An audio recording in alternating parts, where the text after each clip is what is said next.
give a warm Turning Point USA welcome to our keynote speaker in Hillary Clinton's worst nightmare, Fiorina.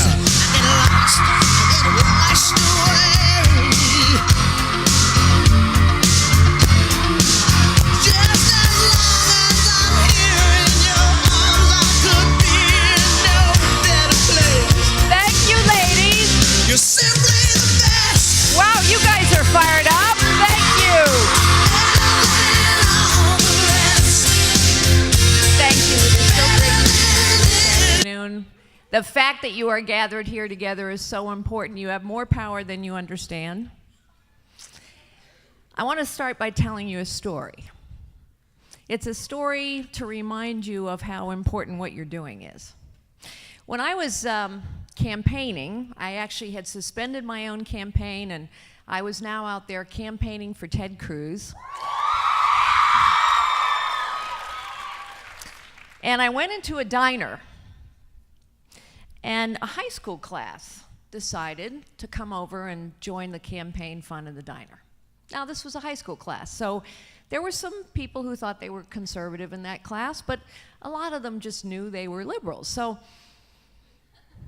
a young woman approaches me. I asked how old she was. She was 17. And she said, "Why do you hate LGBT people?" I said, "Wow, why do you think I hate LGBT people?" "Well, I read it." "Well, where did you read it?" "Well, I read it on the internet." "Do you believe everything you read on the internet?" No, I don't, but this made sense to me. I said, "Why?" She said, "Well, you're pro-life." In other words, this young woman thought that if you don't agree with the long left-wing litany of causes, then you must hate people. So I said to her, "You know, have you ever known anyone who was pregnant?" She said, "Oh yes, my aunt is pregnant." I said, "So you've watched her belly grow?" "Oh yes." "And you've put your hand on her belly maybe?" "Yes." I said, "Are you so certain that's not a life?" "Because I'm fairly certain it is." Now tell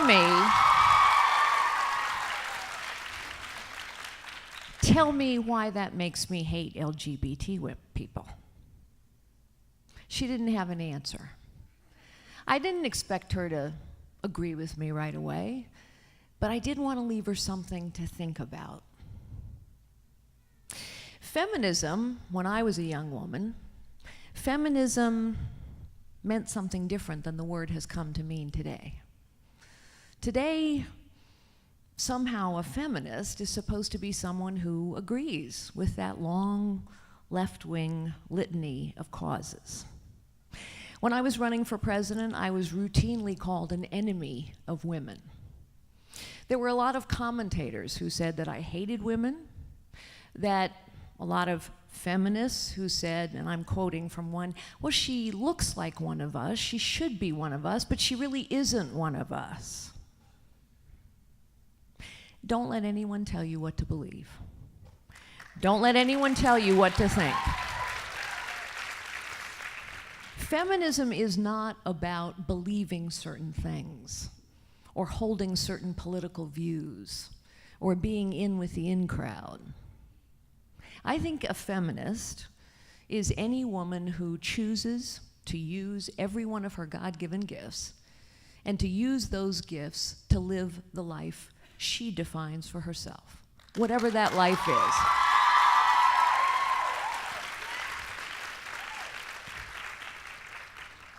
So I'm a feminist. I'm not voting for Hillary Clinton. You're feminists. Here's the thing, ladies. There are going to be people all your life who try and tell you who to be.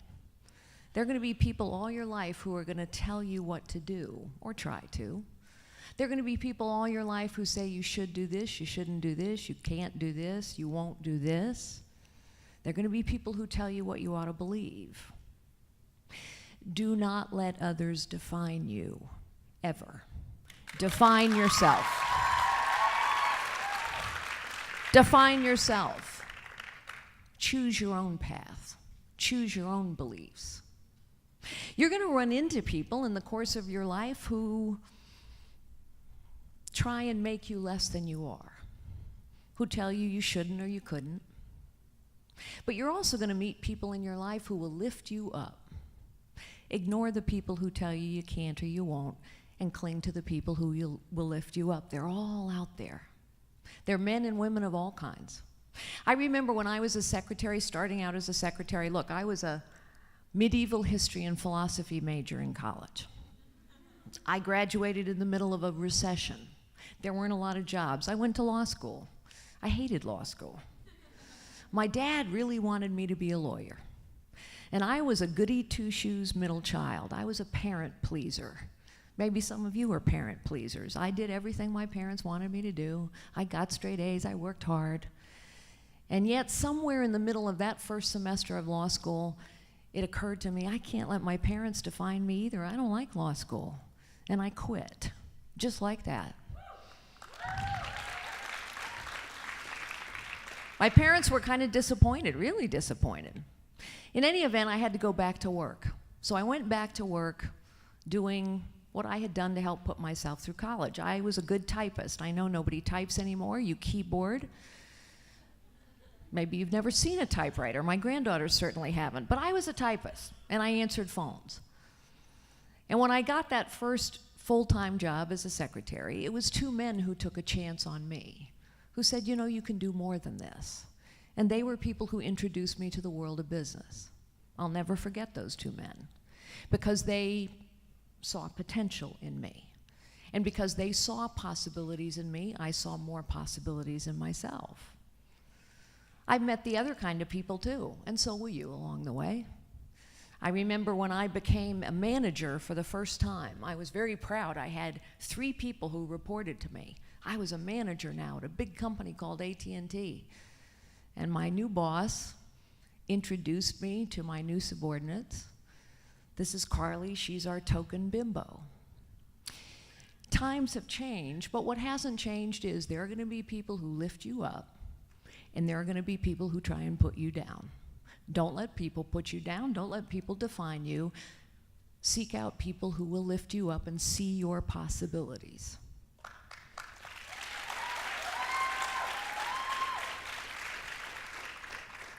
Now I'm going to tell you another story. This one's from a long way away. In January of 2015, before I launched my presidential campaign, I was serving as chairman of an organization called Opportunity International. Opportunity International is the largest private microfinance organization in the world, Christian-based, but microfinance is when you loan very small amounts of money to very poor people, and you teach them entrepreneurial skills. Opportunity International has lent $8 billion, $100 at a time. And we've lifted millions of people out of poverty. 93% of our clients are women. Because it turns out, particularly in very impoverished parts of the world, that women make better credit risks than men. Men tend to, these are just the facts, ladies, men tend to spend the money poorly. Women tend to invest it more wisely in their business or in their families or in their communities. So 93% of our clients are women. And in January of 2015, I traveled to New Delhi, India, to chair a global board meeting. At the conclusion of that board meeting, I wanted to meet some of our clients, and so we went into the slums. I'm not sure if you've ever been to the slums of New Delhi, but they're pretty grim places. Mountains of trash, marauding animals, sewage in the streets, people piled on top of each other. It is a desperate set of circumstances. And as I climbed a little rickety ladder to get up to the top of a roof to meet with our clients, I steeled myself because I expected to see desperation in these women's eyes. 10 women I was meeting with. The desperation of the circumstances I saw all around me. And yet, when I looked in their eyes, when I listened to their stories, I didn't see desperation. One woman told me how she had built a business that made covers for car seats, that she had had a lot of trouble and a lot of pushback from her husband and her in-laws, telling her not to take the loan, not to start the business. I said, well, how do they feel about it now? She said, oh, they're very happy they work for me. I did not see desperation in their eyes. What I saw was pride, focus, determination, hope. You see, we had done more than give them $100. We had done more even than give them tools, although we did that, or training, or support, to teach them how to become entrepreneurs, to help them become successful in their fledgling businesses. We had done more than that, although all of that was critically important. We had looked at each one of them and said, you have potential. You have possibilities. You can build a life of dignity and purpose and meaning.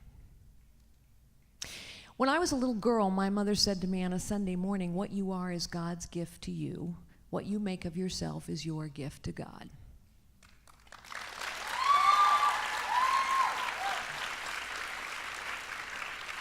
And that is true. I have learned in the course of my life that each and every one of us are gifted by God. All of us are filled with possibilities. Most of us have far more potential than we realize. And the truth is, most of us don't ever reach our potential unless we are challenged. Challenged by difficulty, challenged by high goals, challenged by competition, challenged by necessity. It is worth asking, if everyone is gifted by God, and everyone is, all over the world, if people in the most desperate of circumstances, such as these 10 women that I met in the slums of New Delhi, if people in desperate circumstances can actually build lives of dignity and purpose and meaning, why is it that more things have been more possible for more people from more places here than anywhere else on earth? It is the core question at the heart of what makes this nation tick. The why. Why is so much more possible here than anywhere else on earth? The why is the reason you're gathered here. And I think we are in danger of forgetting why so much is possible here. Here's the truth. All the things you're studying about here over these 3 days, this is the one place on earth that was founded on the two fundamental ideas that allow those ideas to flourish. What do I mean by that? So, when we taught those Indian women entrepreneurship, we were talking about free markets. We were talking about limited government. We were talking to them about their personal fiscal responsibility. But why is it that it is only in this nation, and trust me, I've been all over the world for many decades. Trust me when I tell you, it is only in this nation that a young woman can start out the way I did, typing and filing and answering the phones for a 9-person real estate firm in the middle of a deep recession. Go on one day to become the chief executive of what we turned into the largest technology company in the world and run for the presidency of the United States. That is only possible here.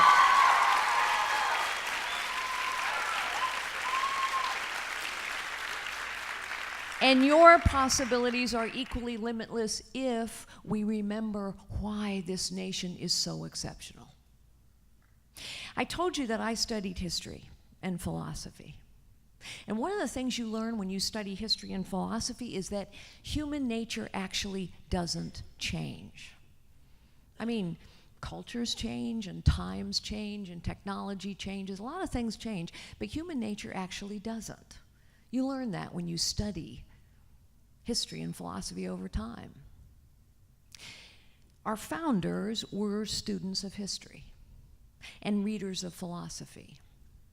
And they founded this nation on two core principles based upon what they knew about human nature. The first core principle this nation was founded on, and it was utterly unique at the time, and it's unique still, is that here every individual has a right to life, liberty, and the pursuit of happiness. That was a visionary idea.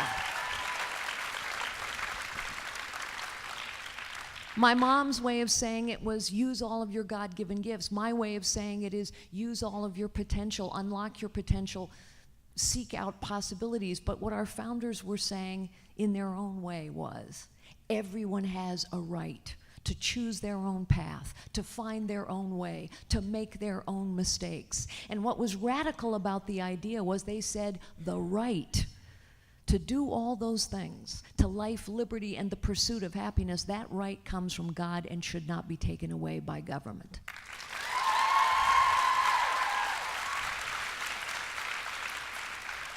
That remains an utterly unique foundation for this nation. But here's the second thing our founders knew. We understand that the Constitution protects our rights and liberties when properly adhered to. But the other thing our founders understood is that power concentrated is always power abused. You see that reading history. Power concentrated is power abused. You put too much power in the hands of too few people, it doesn't matter how well-intentioned it is, it will be abused. Progressivism is nothing less than the tyranny of the few over the liberties of the many. And so, the Constitution also protects against the concentration of power. Now, we've come a long way from the Constitution, as we all know, but the Constitution, if enacted properly, would prevent the concentration and abuse of power. What do we have today? We have an unbelievable concentration of power, and that power is abused. Forget what you actually think about the issue of transgender bathrooms for just a moment. Set aside that particular issue and think about what it means when the federal government says that it is going to interfere in local decisions of every school and every community in this nation and will cut off funding if those local schools and communities don't do what a particular bureaucrat in the Department of Education says they should do. That is an unbelievable abuse of power. What does it say when the National Labor Relations Board, by the way, who are these people at the Department of Education or the National Labor Relations Board? Who are they? They are nameless, faceless, unaccountable, unelected bureaucrats. We don't know who they are, and we cannot hold them accountable. What happens when nameless, faceless somebodies at the National Labor Relations Board decide that it is their job, it is their wisdom to change the 100-plus-year-old relationship between a franchisor and a franchisee, an economic model that has created millions of jobs in this country? But somehow those 4 or 5 people know best. What does it say when a few nameless, faceless bureaucrats at the EPA decide, you know what, we don't like coal. We don't like coal. I've been to coal mining country. Do you know what a community with 40% unemployment looks like? It is tragic. Families fall apart. Drug and alcohol abuse goes up. When I go to coal mining communities in this country, I don't see the same look I saw in those Indian women's eyes. I don't see focus or hope or determination or pride. I see helplessness, hopelessness. I see bewilderment as people say, how is it that my own government is taking away my right to work and provide for my family? I'll tell you another story. Fairly early on in my campaign, I went on The View. You know, ladies, we have to talk to people who don't think they yet agree with us, right? It's how we convince people. We have to talk to people who don't yet know they agree with us, and so I went on The View. And I was chatting. The second time I went on The View, I was arguing with Whoopi Goldberg about Planned Parenthood. In any event, the first time we're having a little chat. We're actually chatting, Rosie Perez and I, about Vladimir Putin. She was interested that I had actually met him at an economic conference, had quite a long meeting with him, and as we're chatting about Vlad, she says, you know, Carly, I really like you. She sounded surprised, honestly. She said, I'm not a Republican. I said, wow, Rosie, I'm so shocked. Why are you? Why are you, she asked me. And actually, that's a really important question too. We have to be able to talk to people about why our principles work better. So I said, you know, Rosie, I'm a conservative because I know that no one of us is any better than any other one of us. Each of us is gifted by God. All of us have the capacity, the desire to live a life of dignity and purpose and meaning. And I know that our values, our principles, our policies work better to lift everyone up regardless of their circumstances. Just like those women in India 10,000 miles away. I said, progressives don't believe that. And if you doubt that, you can pick up any newspaper and listen to what they say. Listen, for example, to what the head of the Public Teachers Union in Chicago said when the teachers were striking. The issue, of course, was accountability in the classroom and whether vouchers in charter schools should be allowed. And the teachers union didn't like it, just like they don't like it in New York and countless other cities. And the head of that teachers union took to the classroom and took to the microphones and said, we cannot be held accountable for performance of students in our classroom because too many of them are poor and come from broken families. Now, what was she saying? What she was saying in essence was, if you're poor and you come from a broken family, you don't have potential. We can't teach you, you can't learn. That is the height of disrespect and disregard for our fellow citizens, and it is not what we believe.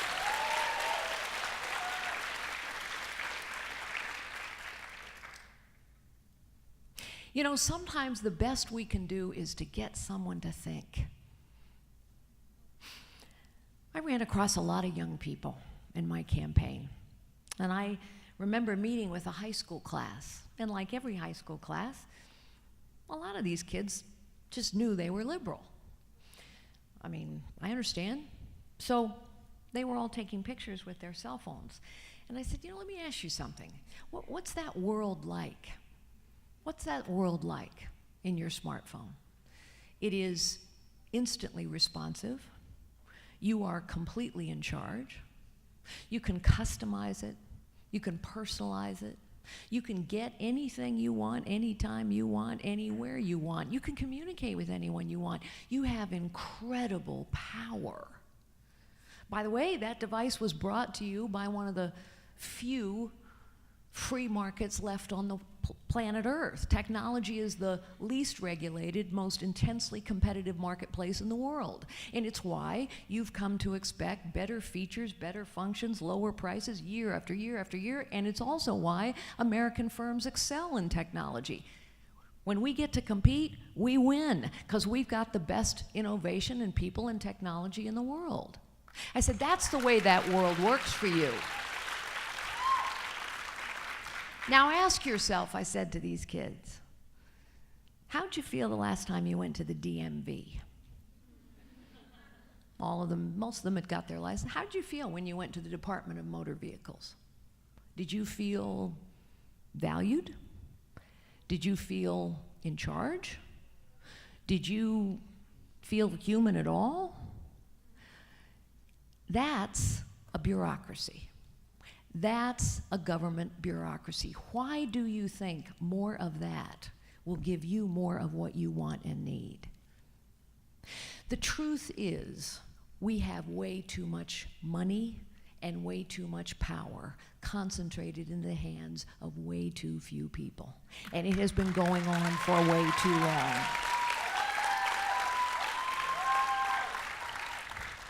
Ours was intended to be a citizen government of, by, and for the people.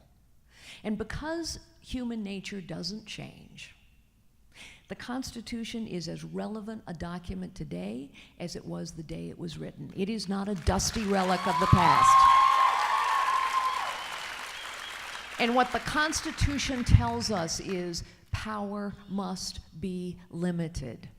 People's potential must be unlocked, and the best way to do that is to give them an opportunity. That's not to say that people don't need a helping hand. We all need a helping hand. I've needed a helping hand a lot of times. I needed a helping hand when I was that secretary. I needed a helping hand when I battled cancer. We all come across tough times in our life. We all need somebody to take a chance on us and to believe in us and to give us that helping hand. And yet it is also true that each of us learn what we are really made of when we get challenged, when we have to aim high, when we make a mistake and we can learn from it. Progressivism is the tyranny of the few, and it crushes the potential of the many. And that is why our founders said this must be a citizen government of, by, and for the people. This is what we must fight for, because until we return to a citizen government, we are going to continue to choke off opportunity. We have record numbers of men out of work. We have record numbers of women living in poverty. We have record numbers of young people who think the American dream is a figment of someone else's imagination. This cannot be the nation that you inherit. Our founders said one other thing, and then I'll stop and take your questions. Our founders were, particularly George Washington, they were worried about the rise of political parties. George Washington, in fact, in his farewell address, warned us about political parties. And he said, in essence, that political parties could get so focused on winning that they would forget about governing, that they would lose track of the core ideas that should animate them. I don't know, George Washington was ahead of his time in many ways. Politics, you know, it's covered like it's a sport, like it's a game, except it's not. It's not a game. Because what politics do and the policies they pursue impacts every single life. Winning at all costs is no victory. And the ends don't justify every means. We have to remember who we are. We have to remember the ideas we believe in. Because just because somebody puts an R on their jersey and goes and wins an election doesn't mean they believe in citizen government. It doesn't.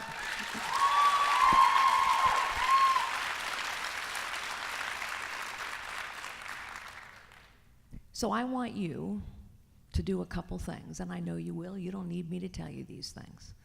But I'll close just by reminding you of them. Don't let anyone define you. Define yourself. Stand up and test yourself.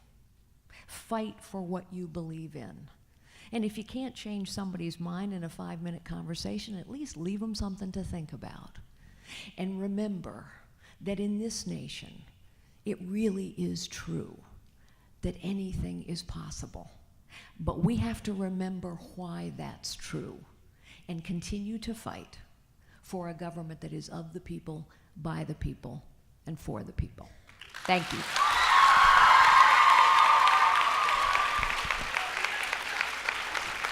Okay, we have lots of questions.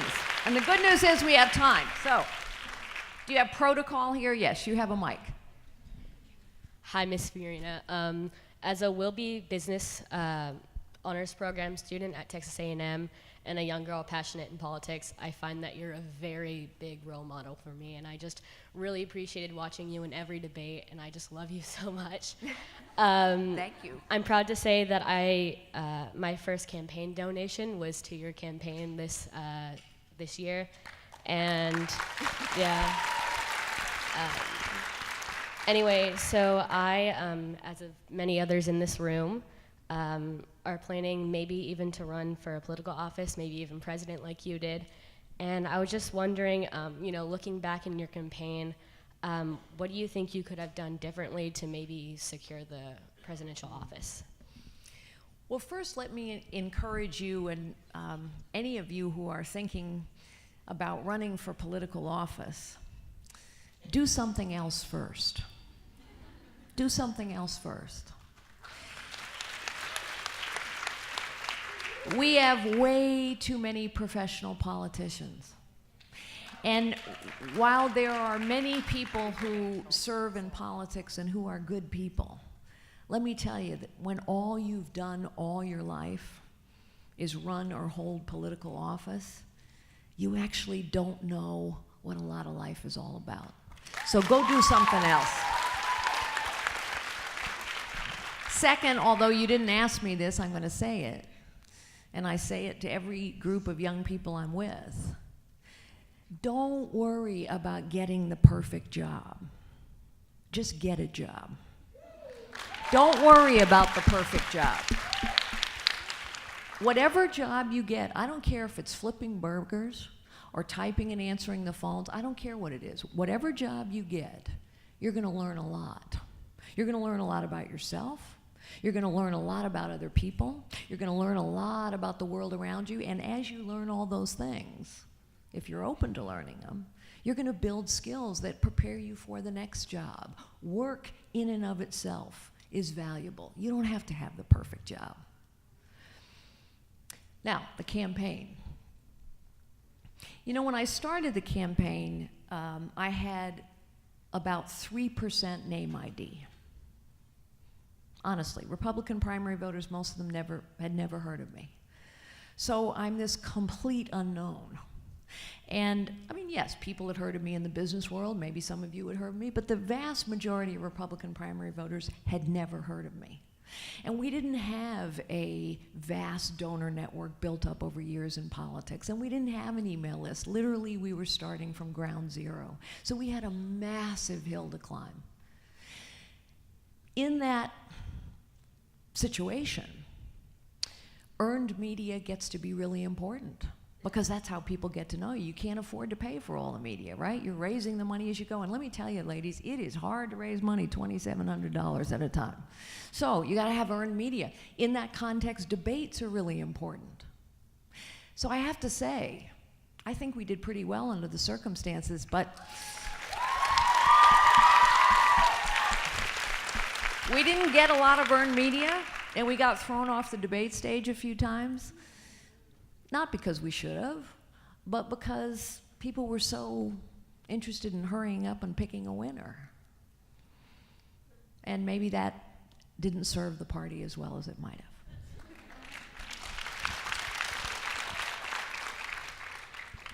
have. Hello, Miss Fiorina. My name is Maya from Dallas, Texas. I had a question I wanted to ask you, but the girl I'm sitting next to was in tears as you walked on the stage and has been writing down incessantly every word you've spoken. So I don't have the heart to take this away from her. So I want her to ask you her question. Okay. Thank you so much. That's so sweet of you. Thank you so much for coming to speak here. I'm Mary. I'm from Kentucky. You're like my biggest role model, and I just can't believe I'm able to see you speak. So thank you for everything that you've done. So I just wanted to ask you about, I know you consider yourself a feminist, but maybe don't agree with everything. So I think I have trouble with if I want to consider myself a feminist or not, because if I tell one of my friends oh, okay, I am a feminist, I want men and women to be equal, then she'll be oh, well, no, you have to support this then, so you can't be a feminist. But then if I say no, I'm not a feminist because of what it's become, then I get harped on oh, you hate yourself and stuff like that. Well, I do think we have to reclaim the word. That is so sweet. I mean, the word's been taken over by the left.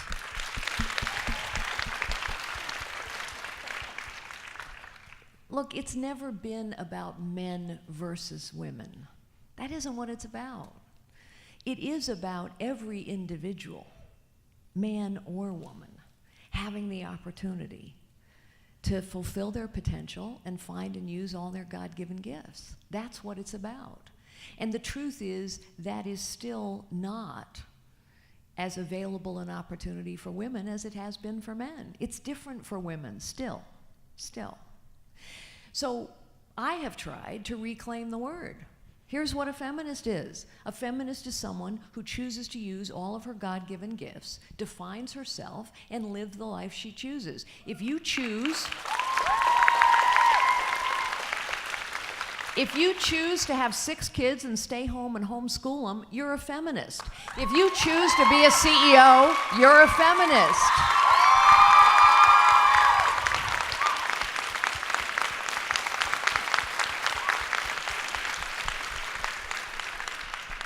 Because you're right. The left has owned that word. And what it means is, the reason I have been called an enemy of women is because the word has come to mean, if you don't believe this long left-wing litany of causes, you're pro-choice, you're for government power, all the things they want, minimum wage at $15, you're not a feminist. Baloney. Do not let others define you. Define yourself. By the way, you all are so sweet to say what you've said, and it means a lot to me. It means a lot to me. It truly does. Thank you. I love you all too. Okay, who's next? I have a hard time seeing up here, so if you have the mic, if you're in control of the mic, stand up. Yes, ma'am. Hi, is this working? It's on. Okay. Hi, I'm Emma Capps from Virginia. Thank you so much for coming. I think you're setting a wonderful example for all of us here and just all young women in general. I really respect everything you do. I just wanted to know what your position is on the gender wage gap and why, because we've been having a big discussion on that and just feminism in general, and I've heard from a lot of different people about what their positions are, and I'm just wondering, you're a really successful businesswoman, so I just wanted to know what you thought about that. Yeah. Well, it's an important issue, and let me tell you from my own experience what works. But I have to tell you a little story first. When I arrived at Hewlett-Packard, Hewlett-Packard was a venerated technology company in the middle of Silicon Valley, and so everyone thought, well, yeah, we got this diversity thing nailed. I mean, and then we looked at the data, and we actually didn't. What we saw was, as so many companies see, especially in technology, we saw that we had, for example, a lot of women come in at the bottom, and then they kind of left in middle management, and then if there were some sort of an upper management, they didn't get promoted into the jobs. We also had a situation where kind of everybody was treated the same, meaning everyone was doing an excellent job. 96% of our employees were, good or excellent, and yet we had missed 9 quarters in a row. We were losing market share in every line of business, and yet everybody was doing a great job. By the way, did any of you see this government report that just came out? Government report just came out that something like 98% of government employees are doing superb or excellent work. Now, why do I make those comparisons? Bureaucracies always operate in the same way. Hewlett-Packard was a vast bureaucracy. The government's a vast bureaucracy. I know bureaucracies. I've cut them down all my life. That's why I ran for president, actually. Ultimately, we're going to have to cut these bureaucracies down to size, and we need somebody who knows how to do that. In any event, why do I tell you that story? So, what did we do? The first thing we said was, you know what? We're actually going to pay on merit, on results. You produce results, we're going to pay you. Doesn't matter what you look like. We're going to pay you for results. We're going to create a meritocracy. When you have a meritocracy, women rise to the top. I saw it in every business I've ever been in. When you have a seniority system, when you pay people for time and grade, or when you pay people for who they know or how long they've been there, guess what? Who you know ends up being more important.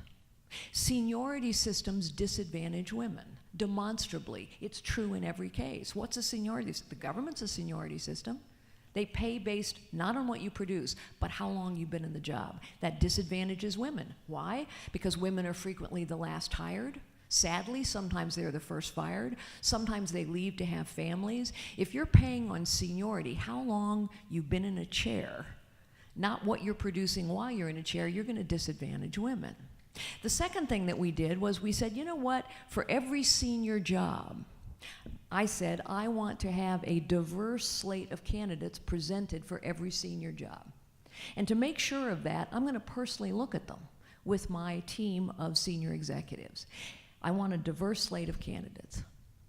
Well, first couple times we went through that exercise, everybody said, well, I can't find a woman, or I can't find an African American, or I can't find something. I never put a quota in place. I don't believe in quotas. I do believe in real merit. And I would say go back and look. They're there. There used to be a time when maybe there weren't enough qualified women for a job, but that's not the case anymore. But you got to go look. And two things would happen when a woman would be put forward for a job. Sometimes people would say, well, I don't know her. Therefore, she seems more risky to me. Or she's never done this job, and he has done that job. Therefore, she's more risky to me. So we would have to talk through those risks. Sometimes someone who's never done it before actually is less risky because they're going to see things in a new and different way, and sometimes that's exactly what the situation requires. In other words, this is an old idea from our founders as well.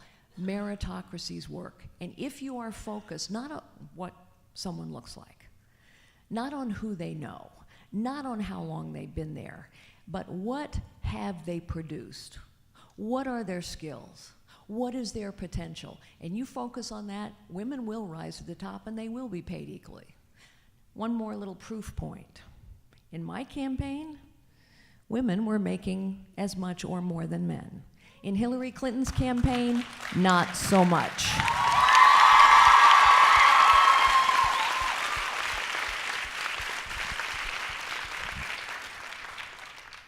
Hi, I'm a huge fan. I'm Christina from Ohio, and I wanted to bring up a topic that's a little concerning to me as someone who is now in college debt.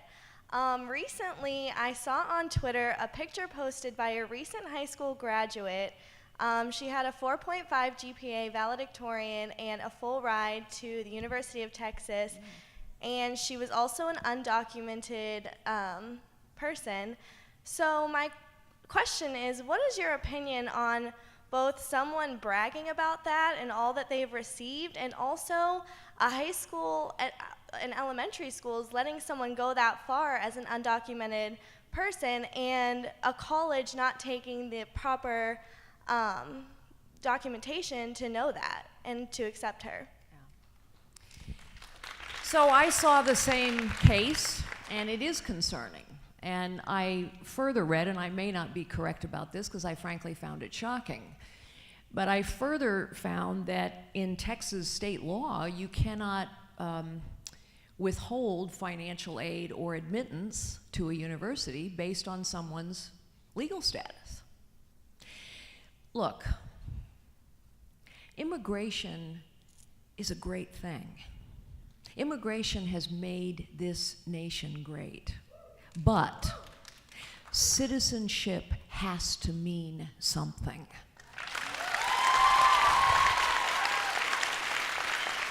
So we are not against immigrants or immigration, but we are for the rights, the privileges, and the responsibilities of citizenship.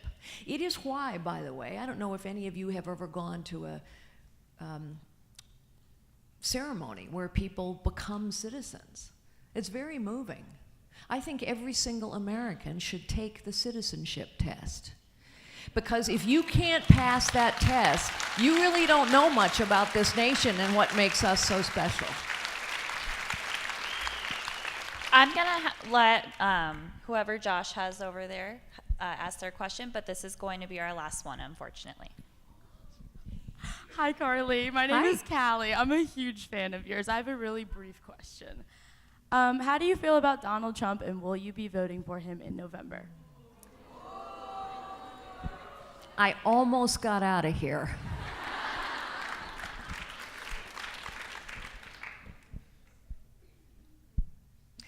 I'm going to spend my time between now and November helping our down ballot candidates. I'm going to spend my time reminding Americans of why Hillary Clinton is unfit for the office. I'm going to spend my time reminding people who we are. What does our party stand for? Why are we conservatives? Because it is not enough to slap an R on your jersey. We are the party of Lincoln. Abraham Lincoln stood on a blood-soaked battlefield, and he begged his countrymen to fight so that a government of the people, by the people, and for the people shall not perish from this earth. That is our fight as well, ladies. So let us fight for a citizen government. God bless you. Thank you so much. She's a lady.